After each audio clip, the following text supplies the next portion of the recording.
नमस्कार, मेरा नाम है डॉक्टर पुरु धवन और आज इस वीडियो में हम बात करने वाले हैं स्वेलिंग के बारे में कि जब पैरालिसिस पेशेंट में स्वेलिंग आती है बॉडी में कहीं पर भी, हमें उसे किस तरह से इवैल्यूएट करना चाहिए, उसका क्या मतलब होता है और उसका क्या ट्रीटमेंट होता है। तो स्वेलिंग के आने के 2 तरीके होते हैं, या तो आपके दोनों तरफ आएगी या फिर आपकी एक तरफ आएगी जिससे वो आपको पैरालिसिस आएगी। यानी मेरे एक हाथ में और एक पैर में स्वेलिंग आ रही है।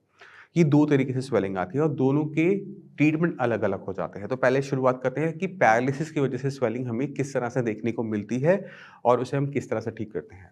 अगर आपके पैर पे स्वेलिंग आ रही है, हाथ पे हल्की-सी स्वेलिंग आ रही है, उस साइड जहाँ पे आपको पैरालिसिस है, इसका मतलब ये है कि आप अपनी मसल्स की एक्टिविटी नहीं कर रहे। आप अपने हाथ-पैर को लटका के रखते हैं। जब एक पैरालिसिस का पेशेंट अपने हाथ-पैर को लटका के रखता है और एक्सरसाइज नहीं कर रहा होता, तो वो बहुत क्लियर एक इंडिकेशन होती है स्वेलिंग आना। क्यों होता है उसे समझने की कोशिश करते हैं। आप अपने पैर को समझने की कोशिश करो। आपका हार्ट कहीं ऊपर है, आपका जो ब्लड है वो नीचे जाता है, नीचे से ऊपर आने में ब्लड को दिक्कत होती है। जब ब्लड को नीचे से ऊपर आने में दिक्कत होती है तो वहाँ पर हमारी जो मसल्स हैं वो ब्लड को हेल्प करती हैं वापस हार्ट तक आने के लिए। फिर वो साइकिल चलती है, फिर वो ऊपर पूरी बॉडी में घूमता है, फिर वो नीचे जाता है। जो हमारी लेग की मसल्स होती हैं उन्हें सेकंड हार्ट ऑफ बॉडी भी कहा जाता है। क्यों कहा जाता है?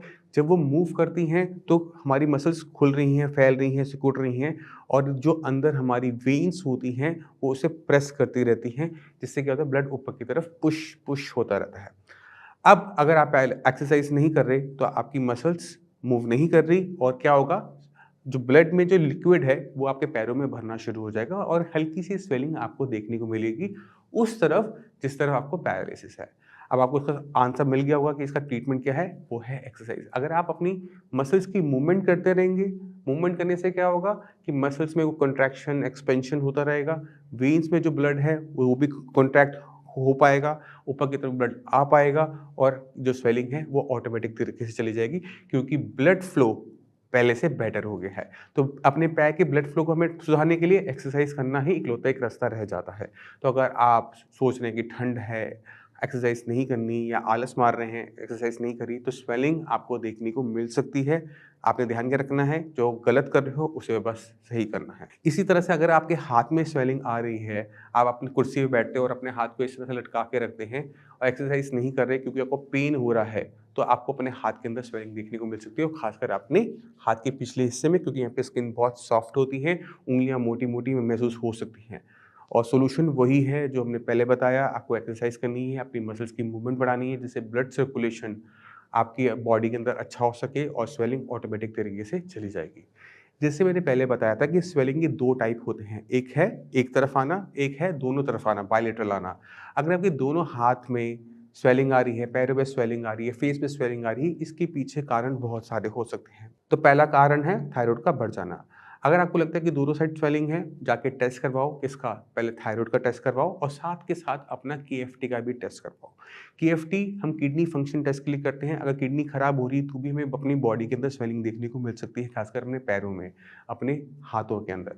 तो हमने ये 2 टेस्ट एक साथ करवाने हैं, थायरॉइड का और किडनी फंक्शन टेस्ट। अगर इसमें किसी भी रिपोर्ट की खराबी मिलती है तो हमें उसे ठीक करना पड़ता है, चाहे वो किडनी हो, चाहे वो हमारा थायरॉइड हो। अब इसके साथ-साथ हमें इन चीज़ों का ध्यान क्या रखना है कि अगर आपकी बॉडी के अंदर टोटल प्रोटीन कम हो रहा है, एल्ब्यूमिन कम हो रहा है, तो भी हमें अपनी बॉडी के अंदर स्वेलिंग देखने को मिलती है।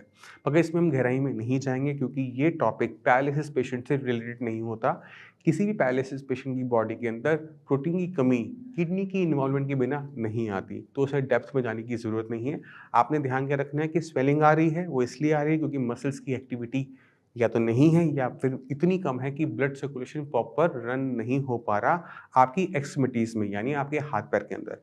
और इसे ठीक करने का तरीका मैं आपको बता चुका हूँ। तो मैं उम्मीद करता हूँ इस वीडियो से आप समझ गए कि पैरालिसिस पेशेंट में स्वेलिंग क्यों देखने को मिलती है, किस वजह से देखने को मिलती है और उसका ट्रीटमेंट क्या है। और अगर आप मेरे पास स्वेलिंग लेकर आओगे तो मैं झट से बता दूँगा कि आप एक्सरसाइज़ नहीं कर रहे हैं, ये भी मुझे पता है, ठीक है? तो आप अपनी एक्सरसाइज़ को कीजिए, कोई भी डाउट है, कुछ भी पूछना चाहते हैं, डॉक्टर्स अवेलेबल हैं, मैं भी अवेलेबल हूँ, आइए बात कीजिए और अपनी ये जो प्रॉब्लम है पैरालिसिस की, उसे ख़त्म कीजिए। क्योंकि जितना आप अपनी बॉडी को ध्यान देंगे, जितनी आप एक्सरसाइज़ करेंगे, जितना आप सही तरीके से अपने ब्रेन पे वर्क करेंगे, उतनी ही जल्दी आप रिकवर कर पाएँगे। अब इसी के साथ आप सभी से मैं चलने की आज्ञा चाहूँगा। मिलते हैं अगली वीडियो में। अगर आपके पास कोई भी डाउट है, कुछ भी पूछना चाहते हो, तो आप हमें कमेंट सेक्शन में कमेंट करके बता सकते हो कि आपको नेक्स्ट वीडियो मेरे से किस टॉपिक पे चाहिए। इसी के साथ नमस्कार।